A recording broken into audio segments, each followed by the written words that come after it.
कई दिनों तक मगध में घूमने के बाद गौतम बुद्ध मगध की राजधानी से प्रस्थान कर रहे थे। जब इस बात का पता सभी को चला तो वहाँ के राजा और बड़े बड़े सेठ सभी गौतम बुद्ध के पास आए। वह सभी लोग बुद्ध के लिए बड़े बड़े उपहार भेंट करने के लिए लाए। उन सभी के अंदर यह लालसा जगी हुई थी कि बुद्ध उनके उपहार से बहुत ज्यादा प्रसन्न होंगे।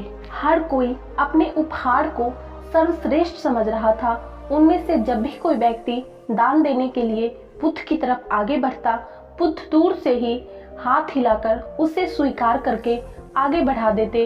बुद्ध का यह बर्ताव सभी लोगों के साथ चल रहा था। तभी उस भीड़ में से एक वृद्ध महिला आकर बुद्ध के सामने खड़ी हो गई और बुद्ध को प्रणाम करते हुए कहने लगी, मैं भी आपको कुछ देना चाहती हूँ, परंतु मैं बहुत गरीब हूँ। आज बगीचे में मुझे यह आम मिला और मैं इसे आधा खा चुकी थी। तभी मुझे आपके प्रस्थान की सूचना मिली और मैं आपके दर्शन के लिए यहाँ चली आई।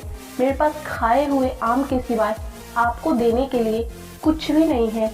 क्या आप मेरी इस भेंट को स्वीकार करेंगे? फिर क्या था, बुद्ध अपने आसन से उठे और उस वृद्ध महिला के पास जाकर अपनी झोली फैलाकर उस आधे आम की भेंट को बड़े ही प्रेम पूर्वक स्वीकार किया। यह दृश्य देखकर वहाँ के राजा और बड़े बड़े सेठ आश्चर्य में पड़ गए।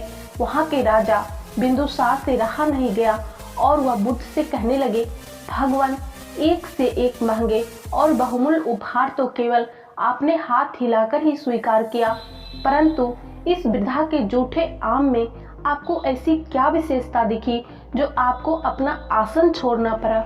राजा की ऐसी बात सुनकर बुद्ध मुस्कुराए और राजा बिंदुसार को समझाते हुए कहने लगे, इस वृद्धा ने मुझे अपने जीवन की समस्त पूंजी दे दी है। आप लोगों ने मुझे जो भी उपहार दिया वह तो आपकी संपत्ति से एक छोटा सा अंश मात्र है। अपने दान तो दिया, लेकिन दान देने का अहंकार अभी भी आपके अंदर से गया नहीं। इस वृद्धा ने मेरे प्रति अपने प्रेम और श्रद्धा को दिखाते हुए अपना सब कुछ मुझ पर समर्पित कर दिया, फिर भी इसके मुंह पर असीम शांति और करुणा है। फिर बुद्ध राजा बिंदुसार को बताने लगे, सच्चे मन से दिया हुआ दान ही सच्चा दान होता है। उन सभी धनी लोगों को अपनी गलती का एहसास हुआ और सभी बुद्ध से क्षमा मांगने लगे। दोस्तों, हम सभी अपने जीवन में कई प्रकार के दान करते हैं, लेकिन दान देने का अर्थ कुछ देना ही नहीं होता। सबसे ज्यादा महत्वपूर्ण यह है कि जब आप किसी को कुछ दे रहे हैं तब आपके अंदर क्या चल रहा है।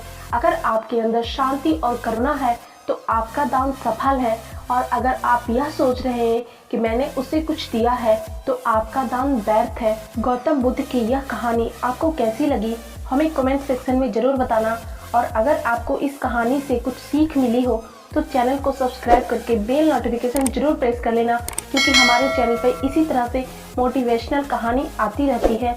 और हाँ, वीडियो को लाइक जरूर करना।